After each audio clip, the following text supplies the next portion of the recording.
Hello everyone, कैसे हैं आप लोग सभी के सभी। एक बार फिर से आप सभी का स्वागत है आपके अपने यूट्यूब चैनल विजन बैंकिंग पे। इस सेशन में आपके साथ डिस्कस कर रहे होंगे इलेक्शन बेस्ड क्वेश्चन। एक बहुत ही इंपॉर्टेंट टॉपिक है अगर आप अर्थमेटिक की बात करोगे क्वांटिटेटिव एप्टीट्यूड में। परसेंटेज और परसेंटेज का जब भी आपको क्वेश्चन देखने को मिलता है, चाहे आप प्रीलिम्स की बात कर लो चाहे मेंस की बात कर लो, अर्थमेटिक के क्वेश्चन में परसेंटेज रिलेटेड जो क्वेरी क्वेश्चन होते हैं उसमें एक पैटर्न आपको मोस्टली एग्जाम में देखने को मिलता है, that is election based question. ये एक ऐसा टॉपिक है जो आपके किसी भी, चाहे वो पीओ प्रीलिम्स हो जाए, क्लर्क प्रीलिम्स हो जाए, पीओ मेंस हो जाए, क्लर्क मेंस हो जाए, जिसमें अर्थमेटिक का क्वेश्चन आएगा, कहीं ना कहीं आपको इस टॉपिक से रिलेटेड क्वेश्चन जरूर देखने को मिलेगा। और ये ऐसा टॉपिक है जिसको आप इन जनरल रिलेट कर जाओगे ना, एक ऐसा पैटर्न लेके आया हूं, अगर आप थोड़ा सा इसको समझ जाओगे तो फिर किसी भी तरीके का क्वेश्चन पूछ दे इलेक्शन वाला, कभी लाइफ में दिक्कत नहीं होगी। बस थोड़ा सा चीज़ों को समझने की जरूरी है। एक बहुत ही यूनिक पैटर्न लेके आया हूं, तो ज़रा स्मार्ट बोर्ड पे देख लेते हैं। सबसे पहले देखो कुछ चीज़ें। आप किसी शहर में रह रहे हो, किसी गांव में रह रहे हो, या फिर कहीं पे भी रह रहे हो, आपके शहर गांव में इलेक्शन तो होता ही होगा। एमपी का इलेक्शन होता है, एमएलए का इलेक्शन होता है, पंचायत लेवल का इलेक्शन होता है, बहुत सारे टाइप के इलेक्शन होते हैं। या फिर आप स्कूल में भी हो ना, तो स्कूल में भी स्कूल लीडर के लिए आपका होता है। तो हर जगह आपको इलेक्शन देखने को मिलता है। तो जब आप इलेक्शन दे रहे होते हैं ना, सबसे पहले आपको क्या आता है। मान लो कि आपके स्कूल में इलेक्शन है, सबसे पहले क्या होता है कि कितने ऐसे लोग हैं जो वोट डाल सकते हैं। तो सबसे पहले एक लिस्ट बनती है जिसको आप क्या बोलते हो, वोटिंग लिस्ट, कि इस वोटिंग लिस्ट में जितने लोग हैं सिर्फ वही लोग वोट डालेंगे। अब मान लो कि आपने डिसाइड कर लिया कि एक एक्स अमाउंट ऑफ लोग हैं जो वोट डाल रहे हैं, क्या जरूरी है कि उसमें से सभी के सभी लोग वोट कास्ट कर देंगे? योर आंसर विल बी ना। सर सब तो नहीं डाल सकते ना, कुछ ही लोग डाल पाएंगे या कुछ नहीं भी डाल सकते। तो कुछ लोग वोट डालेंगे, कुछ लोग वोट कास्ट करेंगे या कुछ नहीं करेंगे। तो जितना टोटल वोटर्स होंगे ना, इन दोनों का सम टोटल वोटिंग बनेगा। मान लो कि 500 लोग हैं, तो 150 लोगों ने वोट नहीं दिया, तो 350 लोग वोट देंगे ना। तो इन दोनों का सम आपका क्या कहलाता है, टोटल वोटिंग्स। ठीक है। अब जितने लोगों ने वोट कास्ट किया, जरूरी तो नहीं कि उसमें से सारे के सारे वैलिड हो जाए। आपको बहुत सारे ऐसे महानुभव या दिख जाएंगे वोट जहाँ बूथ पे, जहाँ पे वो क्या बोलेंगे, मैंने तो कांग्रेस को भी दे दिया, मैंने बीजेपी को भी दे दिया, मैंने आम आदमी पार्टी को भी दे दिया, मैंने आरजेडी को भी दे दिया, मैंने सबको वोट दे दिया। अरे भैया, आपने वोट सबको नहीं दिया है, आपने अपना वोट बर्बाद कर दिया, तो इनवैलिड हो जाता है। या फिर कभी कभी जब आप वो पेपर वाला आता है ना, स्टाम्प लगाने वाला, तो उसमें क्या होता है, स्टाम्प लगा के जल्दी अगर आप फोल्ड कर दोगे ना, तो वो एक साथ, गलत से भी फोल्ड करोगे तो एक साथ दो कैंडिडेट के स्टाम्प लग जाते हैं उस पर, तो वहां पे भी वोट इनवैलिड होता है। तो जरूरी नहीं है कि जितने वोट कास्ट हुए सारे के सारे इनवैलिड हो जाए, सॉरी वैलिड हो जाए। कुछ इनवैलिड भी हो जाएंगे, साथ साथ कुछ वैलिड हो जाएंगे। अब जितने वोट वैलिड होंगे उसमें से कुछ विनर लेके जाएगा, बचा हुआ लूजर लेके जाएगा। इतना ही होता है। ये पैटर्न अगर आपने सीख लिया तो फिर परसेंटेज में इलेक्शन बेस्ड क्वेश्चन कहीं से भी पूछ दे, चाहे बैंकिंग वाले एग्जाम में इलेक्शन बेस्ड क्वेश्चन पूछ दे, एसएससी वाले में इलेक्शन बेस्ड क्वेश्चन पूछ दे, रेलवे वाले में पूछ दे, किधर भी पूछ दे, आपको दिक्कत नहीं आएगी, ये गारंटी मैं लेकर जा रहा हूँ। ठीक है। क्वेश्चन भी करवा के दिखाऊंगा, एक दो क्वेश्चन भी आपको सॉल्व करवा के दिखाऊंगा कि कैसे प्यार से कितने आराम से क्वेश्चन सॉल्व हो जाते हैं। इवन परसेंटेज वाला पार्ट भी रहना तो भी आराम से कर लोगे। देखो सर, एक एग्जाम्पल के थ्रू इसको समझते हैं। पहले मैं मान लेता हूं कि मेरे पास टोटल वोटर्स जो थे ना वो कितने थे, 500 थे। ठीक है।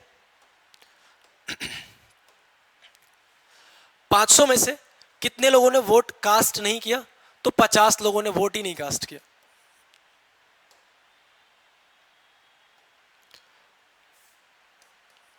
50 लोगों ने वोट नहीं डाला, तो कितने लोग वोट डाले होंगे, 450। ठीक है। जो 450 वोट डाला था ना, उसमें से 150 वोट क्या हो गए, 150 वोट क्या हो गए, इनवैलिड हो गए। ठीक है। अगर 150 वोट इनवैलिड हो गए तो वैलिड कितना होगा, इसमें से इसको माइनस कर दिया, 300।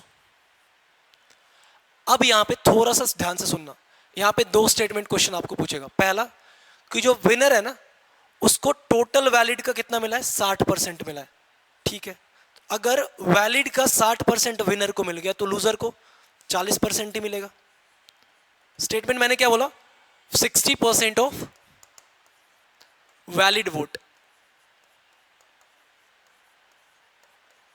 ठीक है। अगर 60% विनर को मिला तो बचा हुआ 40% इसी को मिलेगा। क्यों? क्योंकि इन दोनों का जो सम होता है ना वो इसके बराबर होता है। ठीक है। तो 300 का 60% 180, 300 का 40% 120। क्लियर? यहां तक भी क्लियर हो गया। सेकेंड स्टेटमेंट आपसे क्वेश्चन कभी कभी क्या पूछ देगा कि जो विनर है ना उसको वोटिंग लिस्ट का इतना परसेंट मिला है। फॉर एग्जाम्पल इसी क्वेश्चन में बोल दूं तो 36% ऑफ वोटिंग लिस्ट,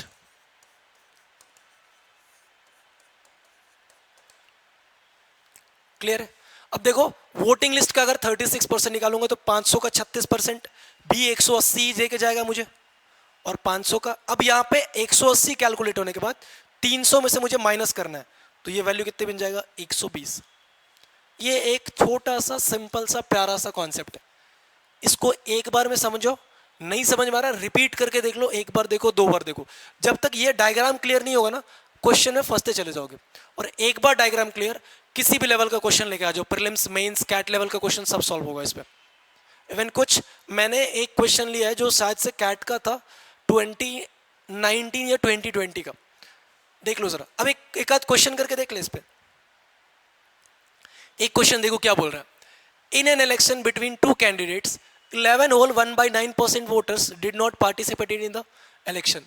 मतलब 11 होल 1/9% लोगों ने वोट नहीं दिया, 12.5% लोग जिन्होंने वोट दिया वो इनवैलिड हो गए, and winner got 60% of the total valid votes.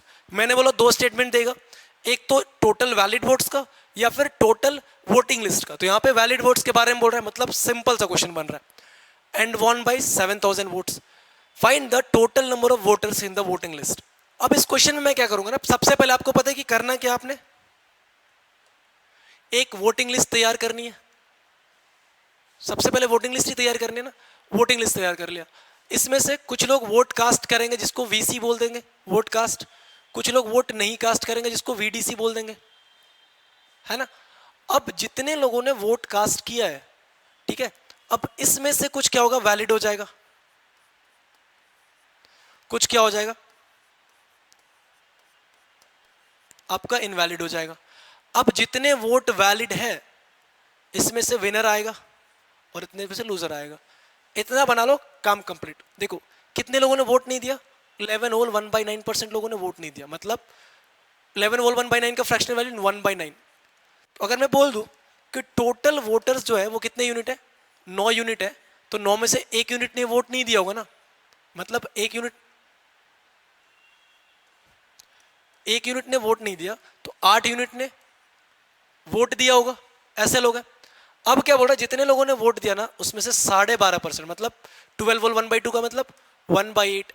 तो अगर 8 लोग हैं तो उसमें से एक लोगों का वोट इनवैलिड हो गया, तो 1 यूनिट इनवैलिड, 7 यूनिट वैलिड। इतना बात भी क्लियर है। अब क्या बोल रहे हैं, जो विनर है उसको इसका 60%, अगर इसको 60% मिला है तो इसको कितना मिलेगा 40%। कितने का डिफरेंस है, 20% का। 20% मतलब 1/5, और 1/5 के बराबर आपको क्या गिवन है 7,000। तो अगर 1/5 के बराबर 7,000 गिवन है तो कितना बन जाएगा 35,000 टोटल। मतलब टोटल वैलिड वोट्स कितने हैं आपके पास 35,000, जो कि 7 यूनिट के बराबर है। अगर 7 यूनिट के बराबर 35,000 है तो एक के बराबर 5,000। अब आपसे कुछ भी पूछेगा आंसर बता सकते हो कि नहीं। 9 यूनिट के बराबर 45,000, 1 यूनिट के बराबर 5,000, 8 यूनिट के बराबर 40,000। तो अब देखो यहां से आप कुछ भी क्वेश्चन आपसे पूछ दे, आप हर एक का आंसर इजीली कैलकुलेट करके बता सकते हो। ये तो था एक सिंपल सा क्वेश्चन जो बन रहा था। एक जो मैंने बताया आपको कि थोड़ा सा मॉडरेट लेवल का क्वेश्चन है, कैट पे बेस्ड था। In an election 20% voters did not cast their votes, 20% voters ने वोट ही नहीं कास्ट किया। Out of the total votes 3200 becomes invalid, जितने टोटल वोट्स थे उसमें से 3200 इनवैलिड ही हो गए। 60% of the total valid votes secured by A and remaining votes secured by B. ठीक है, मतलब जितने टोटल वोट्स थे उसका 60% ए को मिला, बचा हुआ बी को मिला। लेकिन यहाँ पे प्रॉब्लम क्या क्रिएट कर रहा है आपको, ये 3200, और आगे भी जरा पढ़ लेते हैं। और ऐसा करने पे ए जीत जाता कितने 14,720 वोटों से। तो सब कुछ तो पिछले क्वेश्चन की तरह है, लेकिन इस बार परसेंटेज का गेम नहीं हो पाएगा। यहाँ पे 3200 है, लेकिन मैंने क्या बोला, इस पैटर्न पे आप किसी को भी बिठा सकते हो। देख लो जरा, पहले लेते वोटिंग लिस्ट, ठीक है, फिर vote cast, vote did not cast, फिर वैलिड, इनवैलिड, फिर आपका विनर और लूजर। इतना कर लेते हैं। देख लो जरा, 20% वोटर्स थे ना, मतलब 20% का मतलब कितना होता है 1/5। तो मैं बोल सकता हूँ कि 5 यूनिट टोटल वोटिंग लिस्ट में था, जिसमें से 1 यूनिट ने वोट ही नहीं कास्ट किया, मतलब ये 1 यूनिट के बराबर है। कितने लोगों ने वोट कास्ट किया होगा? 4 यूनिट ने वोट कास्ट किया होगा। आगे क्या बोल रहे हैं कि 3200 वोट जो थे वो इनवैलिड हो गए। तो इनवैलिड मतलब ये होगा, 3200 इनवैलिड हो गए। अगर 3200 इनवैलिड हो गए तो वैलिड कितने होंगे? टोटल वोट कास्ट माइनस का इनवैलिड, यही तो होता है। तो ये कितना मिल जाएगा मुझे? 4 यूनिट माइनस का 3200। इतना कंप्लीट। देखो, विनर को 60% है, लूजर को कितना है? 40% है। सर एक बात बता दो, फिर से 20% का ही तो डिफरेंस है। किसका? वैलिड वोट्स का। 20% मतलब 1/5। तो इसका 1/5 कितना हो जाएगा? देखो 1/5 अगर इसका कैलकुलेट करें, 4 यूनिट माइनस का 3200, और मुझे क्वेश्चन ने क्या बता रहा है, कितने से हार रहा है? 14,720 से। इसको 14,720 के बराबर कर देते हैं। 5 से मल्टीप्लाई कर दो इसको, तो इधर क्या बच जाएगा? 4 यूनिट माइनस का 3200 प्लस का 14,720 को मल्टीप्लाई करोगे 70,000, और प्लस का 3600 मतलब 73,600। और 4 यूनिट के बराबर कैलकुलेट करेंगे तो 3200 उधर भेज दोगे, 76,800। 1 यूनिट के बराबर 19,200। मतलब 1 यूनिट के बराबर आपका आंसर आ रहा है 19,200। क्वेश्चन ने क्या पूछा? Find the vote number of voters who did not cast their votes. तो कितने लोगों ने वोट नहीं कास्ट किया? 1 यूनिट ने। तो 19,200 आपका करेक्ट आंसर बन रहा है। देखो यहां से 1 यूनिट ही है, 1 यूनिट के बराबर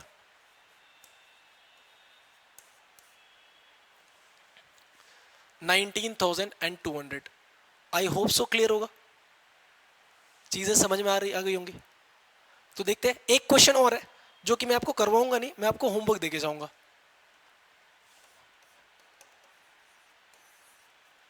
ठीक है, ये मैं आपको होमवर्क में देके छोड़ के जाऊंगा। क्लियर है?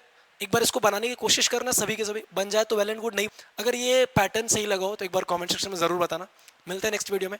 Till then take care, bye bye, thank you, keep practicing more and more, and all the best for your upcoming examination.